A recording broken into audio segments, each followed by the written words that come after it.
بعض اوقات مایوسی اس بات سے ہوتی ہے کہ بڑے بزرگوں کے کچھ حالات لوگ سناتے ہیں کہ بھئی دیکھو وہ تو اس طرح کا خضوع تھا. ایک صحابی تھے حضرت ابو طلحہ رضی اللہ تعالیٰ عنہ, نماز پڑھ رہے تھے اپنے باغ کے اندر, کھجوروں کا باغ تھا, تو وہاں ایک پرندہ, دبسی پرندہ آیا اور کھجور کے درختوں میں الجھ گیا.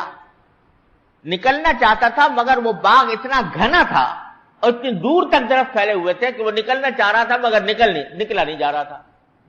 تو حضرت ابو طلحہ رضی اللہ تعالیٰ عنہ کا دھیان اس طرف لگ گیا, اس دبسی پرندے کی طرف, اور آخر میں ان دل میں خیال آیا کہ دیکھو میرا باغ بھی کتنا شاندار ہے, کتنا بڑا ہے, کہ پرندہ یہاں سے نکلنا چاہ رہا ہے مگر اس سے نکلا نہیں جا رہا. یہ خیال دل میں آ گیا.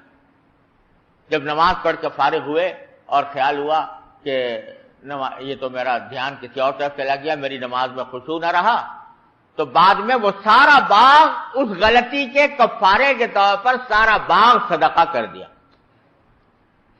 کہ اس نے میرا دھیان بٹا دیا تھا. صحابہ کرام کے یہ حالات.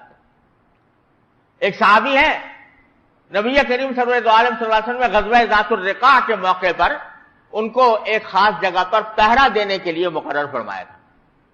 وہ پہرا دے رہے تھے, پہرا دیتے ہوئے انہوں نے سوچا کہ خالی کھڑا ہوں تو نماز کی نیت باندھ لی, نماز شروع کر دی, نفلی نماز. نماز کے دوران دشمن کی طرف سے ایک تیر آیا اور آ کر ان کو لگا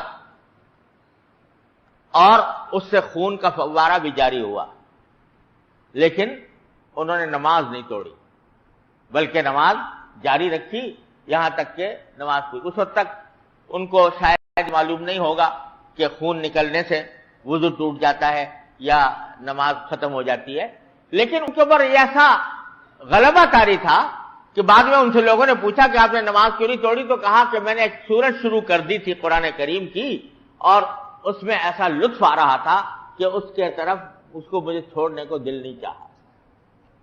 خشوع کا, صحابہ کرام کے خشوع کا یہ عالم تھا. تو بعض مرتبہ دل میں خیال ہوتا ہے کہ بھئی وہ درجے کا خشوع تو ہم کبھی زندگی بھر پیدا نہیں کر سکتے, تو اس سے مایوسی ہونے لگتی ہے. لیکن جیسا میں نے عرض کیا, اللہ تبارک و تعالیٰ کسی کو بھی اس کی طاقت سے زیادہ کا مکلف نہیں فرماتا. لہذا بزرگوں نے یہ فرمایا ہے کہ خشوع کا ادنا درجہ ہر مسلمان کے لیے یہ ہے جس کی اس کو کوشش کرنی چاہیے کہ وہ اپنی نماز میں ان الفاظ کی طرف دھیان کرے جو زبان سے نکال رہا ہے, اور اگر غیر اختیاری طور پر کوئی اور خیال آ جائے تو وہ معاف ہے. پھر دوبارہ جب تنبہ ہو دوبارہ ان الفاظ کی طرف آ جائے. ساری نماز میں اگر یہ بھی کرتا رہے کہ خیال بھٹک رہا ہے پھر آ رہا ہے, بھٹک رہا ہے پھر آ رہا ہے, تو بھی انشاءاللہ اس کی نماز اللہ تعالیٰ کی رحمت سے خشوع کے اندر لکھی جائے گی. اللہ تعالیٰ کی رحمت ایسی ہے کہ اس سے خشوع میں لکھی جانے کی امید ہے.